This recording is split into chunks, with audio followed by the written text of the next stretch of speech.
Hey everybody, it's Tony. No interview today, just me. I owe you an episode, so it's story time. The mat return is about our community. It's not about me, but stories ultimately keep momentum, and people have been waiting for an episode.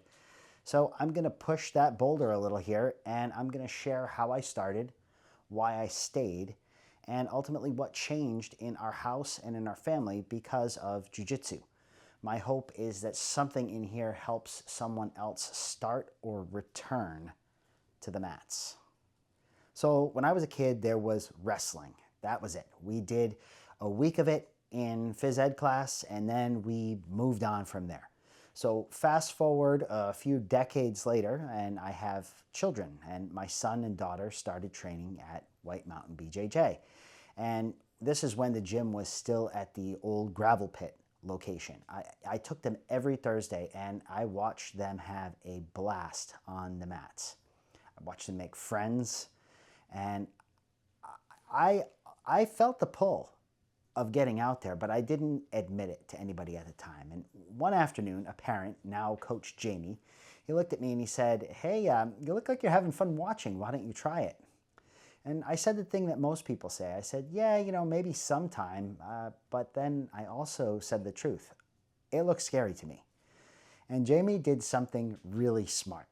He didn't argue with me. He said, great, come Monday. I'll be here. You'll be here. It might be scary. That's fine. And then he invited me to the very next class on purpose. And he did that because he knew that the longer that I waited, the less likely I was to step on the mat. And Monday is the no-gi class. And that is probably not what most people would pick for the first class of a middle-aged beginner. But people were respectful. Everybody was respectful. Everybody was helpful. And that's what got me to come back in the door for class number 2. It felt really like a Jedi mind trick the way that Jamie did it. You will be scared. I will be scared. Yes, it will be difficult. Yes, it will be difficult. Kind of like, these are not the droids you are looking for. And yes, but ultimately these were the droids that I was looking for. And every objection I raised, he simply nodded at, and there was nothing for me to push against, and only ultimately a door that I needed to walk through. And I would end up walking through that door many, many times.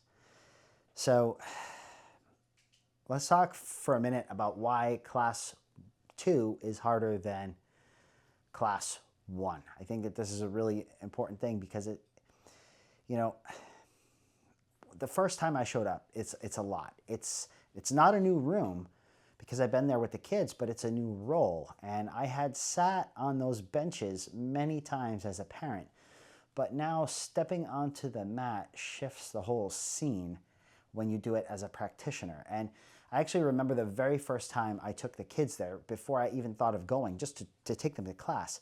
I drove right past the place. I turned around, I followed my GPS and my wife's instructions, head back, and you creep down the long gravel driveway past all of the industrial equipment. This is not abandoned stuff. This is an active site. Big trucks rolling in and out, hauling gravel, moving heavy machines, tires crunching on the gravel, and even a diesel hum in the air. And I remember asking the kids, hey guys, are you sure that this is the right place?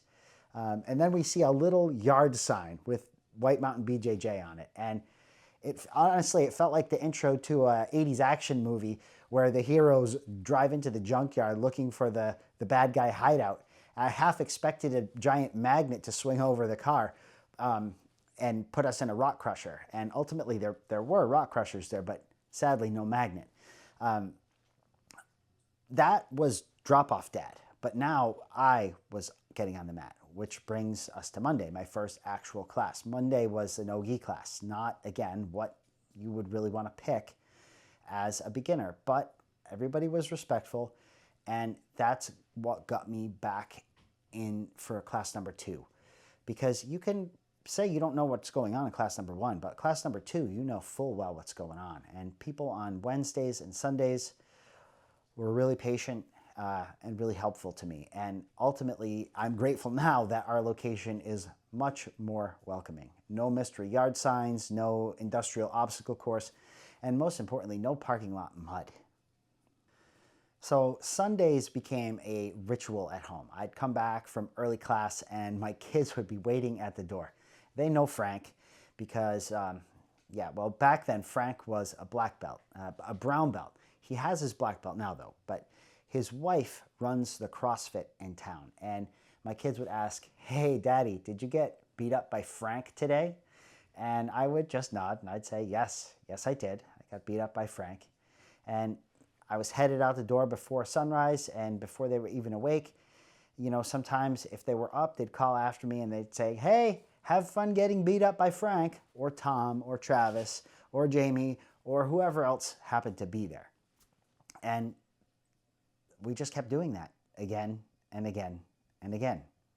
So one morning I come home and I have a big gi burn across my forehead. And that one was from Alex. Thank you very much, Alex. But for anyone new to Jiu-Jitsu, gi, spelled G-I, but it's pronounced gi, and it's the training uniform, similar to what you wear in judo and karate, a jacket and pants. And it's a kind of a rough surface because you're pulling it. It has to be really durable fabric. And if you're scrambling or during a submission, you can get a friction across parts of your body and it can leave a burn. And my kids saw this. We saw this mark on my head.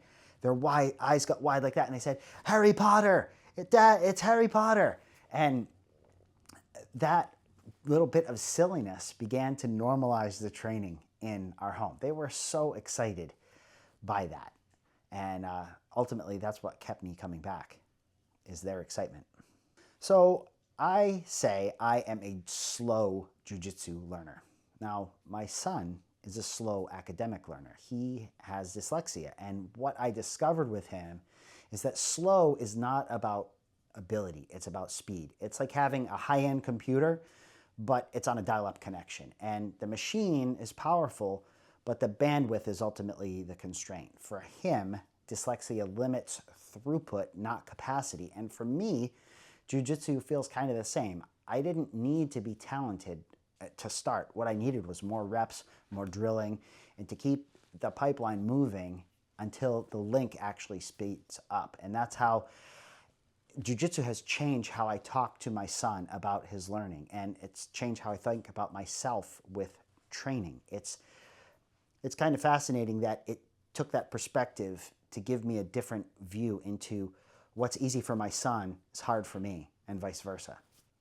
So when I first started, I asked Frank what kind of gi I should get. I was thinking that, I was going to be doing the bare minimum here. I'd be coming to like one class a week, maybe two. And he gave me some good advice. He said, "Hey, your first gi should be white so that you can wear it to any school." And I mean, at this point in my journey, I understood why he said that, like now, but as a beginner me thought, well, why would I need more than one gi? And more than that, why would I go to another school ever? Like this, I'm just doing this for the kids. And fast forward to today, and our closet's not overflowing, but let's just say we have more than enough gis and rash guards than we need. And as a family, we end up doing a lot of laundry. And that simple white gi rule kind of brought along a larger training journey, one beyond our room, and in more than one place. It brought me to a variety of places that I never thought that I would go before. So in my first few months, I met Alex, and I met him on a Sunday in May, and he mentioned a Globetrotters camp that was happening in Maine on June 1st. I looked it up, I checked the website, and they had like 4 tickets left. I signed up, and if you've ever heard Alex talk about these camps, these Globetrotter camps, and you think he just gets a little overexcited, I get it, but you are missing out if you do not try one of these camps. There's something so special about a week where you learn and train all day, you share meals with the same people, you roll, repeat, etc. And in fact, I went back this year with Coach Jamie and Coach Frank and Alex, and we had an even better time. And I can't say enough about that. And I thank Alex for turning me on to that to this day. And so once I got bitten by the Globetrotter bug, I noticed that there were other camps all over. And that August, there was a family camp in Austria. So parents and kids could train together on the mat together. And it was sold out. However, I put my name on the wait list and told my family that, hey, you know what? If a spot comes up, we are going. And 6 weeks before the camp, we got the call. We're on the list. We paid the money. We went. And that was the first time I was able to train with my son and my oldest daughter. My youngest was 4. She didn't train, but she went and she had a great time, as did my wife.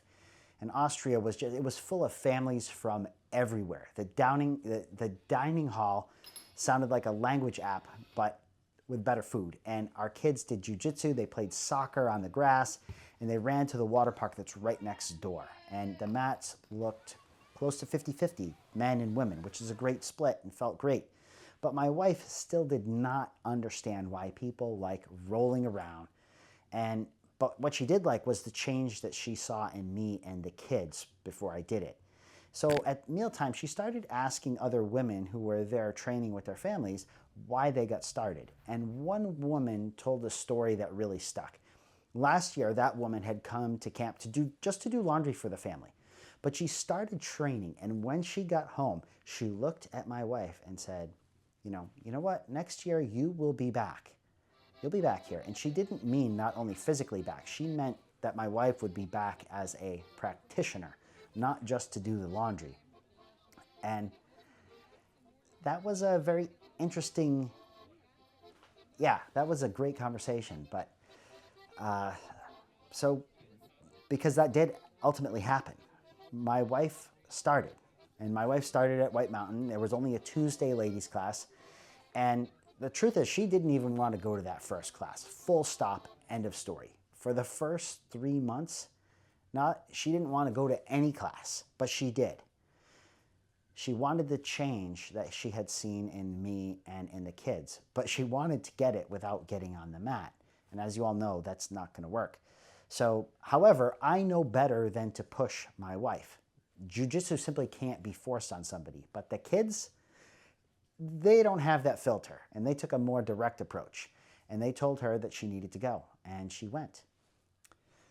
Something shifted for her around month 6.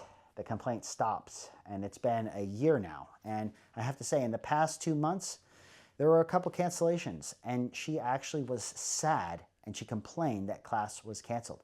That's a year. That much change has happened in a year.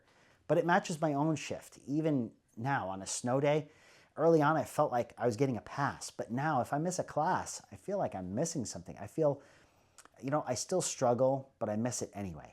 I miss the training. I miss the people who leave gi burns on my head and try to choke me. I miss them. I really do. So this past summer, our youngest needed surgery. So she and my wife, they weren't able to travel to Austria. However, I was able to take my son and my oldest daughter back. And it was the same magic. The kids picked up friendships like no time had passed. The best part was what they saw in the mirror. They rolled with the same kids from the year before. And it was amazing to see them see their own progress. And as a parent, watching them measure themselves against their past self was just incredible. It was just a lot of fun. And we also ended up seeing that original family again, the one that had predicted that my wife would come back as a practitioner that time and not just the laundry doer. And I told them that my wife had started training. And even though she had to stay home this year with our youngest while she recovered, that she liked it. She was into it. And it felt like that family had cast a quiet spell over us because eventually it just came true. And the couple, when I told them, they just smiled and nodded their head. And that was that. So Jiu-Jitsu has nudged us in other ways. So before our first trip to Austria, I started studying German because why not? I kept going, and now I'm around B1 or intermediate level, lower intermediate. Rebecca started after that, and she's around an A2, upper beginner level. That alone would not have happened without jiu-jitsu. That's just amazing to me. In high school, I took 6 years of Spanish, and I left believing that I was not good at languages. But I guess conjugation tables will do that to you. And there's a parable about a baby elephant, and it's tied to a stake with a string. And as a baby, it can't break free, so it grows up believing it still cannot, even though when it's strong enough, it's big. But when I began German at age 46, something was different from the very first lesson. The string was already broken. Jiu-Jitsu had snapped it without me even noticing. Small chunks, high reps, immediate feedback. That's what you get here. And I realized that I could learn, and it hit me hard. It hit me so hard I almost cried, and I had limited myself for years without knowing. And I proved myself wrong with German, and I proved myself wrong again at the same time with Italian, because my dad's from Italy, and I'm lower intermediate there too. And I had my first real conversation with my father in Italian at age 47. That would not have happened without jiu-jitsu showing me that I was wrong about what I could learn. And it also made me, it's made me start to ask another bigger question: in where else in my life am I carrying a limiting belief that might be wrong? So for me, the physical changes were different than anything I got from CrossFit, marathons, or adventure races, which I've all done in the past for a long time. And people sometimes say that jiu-jitsu is not a workout because we're on the ground. And I'll just say, hey, come roll with me. I'm not particularly efficient. And at the end of that roll, tell me that jiu-jitsu is not a workout. And more than that, though, it's a mental workout. It raised my stress tolerance, and I don't have a rock bottom story like a lot of people in jiu-jitsu. I used to be a people pleaser, though. I would over accommodate, and jiu-jitsu didn't make me selfish, but it helped me to set healthy boundaries. I still want my friends to succeed, just not at my own expense, and it made me expect more from myself and gave me a steadier baseline for hard things. And little did I know that those hard things would come fast and in great, they would come. It wasn't good. So life tested that baseline. And this past February, my federal role was eliminated. After years at Homeland Security and the Forest Service, I was doged and turned into a Cybertruck. And one day it was gone. I bounced back. My wife realized it first, though. Jiu-jitsu didn't fix the problem, but it trained the part of me that stays calm and regroups and returns. It changed that in a way that no other exercise had. So once our youngest had recovered and she got cleared medically, she started training. Now all of us train. It's ridiculous in the best way possible. Our dinner table sounds like a film review of arm bar attempts and sweep ideas. It's crazy.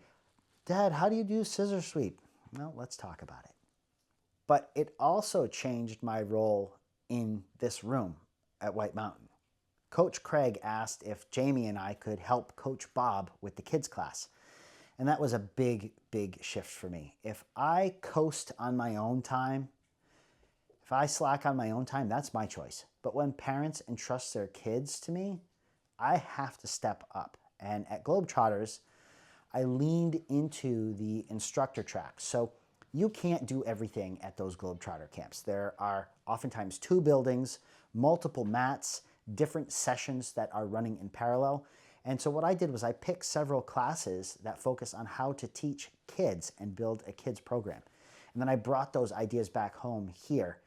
And the purpose behind the drilling made learning even more fun. It was so fun to bring that back here and share it with the kids and with the parents.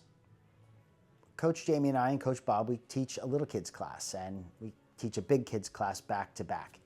In these big kids classes, I can see the same look in some of the parents that I had. They're curious, they're unsure, they're interested, but they're also hesitant. And Coach Jamie and I sometimes invite them gently. They've already signed the waiver, and so we get them on the mat, even if just for a few minutes, with their kid. Every time you see it, their kids swell with pride. The parents swell with pride. And I know what that feels like. It's a small doorway that can open a bigger life for everybody. So the Mat Return is the unofficial training journal for White Mountain BJJ. It's not just mine, it's ours. It's a podcast, it's a site, and it's even more than that. I'm the technical force behind it, and let's be honest, Frank is the adult in the room. He's been doing this longer than my kids have been alive, and he keeps us steady. And between the two of us, we blend experience with the ability to share it. We can finally share it. And he brings the depth, and I bring the tools to get that depth to the people who need it. But it's not just about us. We are enabling it for all of you. And this is why this project matters to me. It's not only a website, it's a concept. Begin, return, keep going. Tell the stories that make it easier for someone else to walk in the door. Or even schedule class 2. Or come back after they've had a rough week. If we all do that, if we all keep the momentum of our room alive, then between classes, we give new people a pipeline. We give them a soft landing when they show up. Help more people start or return to the mat this week. That's my mantra, and I hope it's your mantra as well. So if I have to sum it up, this is an on-ramp story. A parent and a practitioner named Jamie made it simple to start. He wasn't a coach then, just somebody who said, hey, Monday, be here. And that small shove turned into a lot more than I ever expected. Training partners showed up. Alex pointed me towards a camp. Waitlist became a plane ticket. My wife found her lane. The kids made it a family thing. And parents stepped on the mat with their kids and stood taller walking off. Jiu-Jitsu kept giving me better ways to learn and better ways to show up, not just on the mat, but in life. And that's the point. Start, return, keep giving. Keep going, keep giving. So hey, it's your turn now. If you have a story or on starting or returning to the mat, send a note or a short message. If you started for your kids and stayed for yourself, I want to share that. If you went to a camp and it flipped a switch for you, tell us how. Let us know. And if you stepped on the mat with your kid for the first time, tell us what that was like. You have stories. Frank and I want to help you share them because everybody benefits from that. I'm Tony. This is the Mat Return. And I want to say thanks to Coach Jamie, Coach Frank, Travis, Alex, Sarah, Coach Craig, Coach Bob, the morning crew, the Silverbacks at White Mountain BJJ, and everyone who made me better along the way. You made me better. It was not easy. It hurt sometimes. It hurt a lot, but I'm grateful for it. And I'll see you on the mat.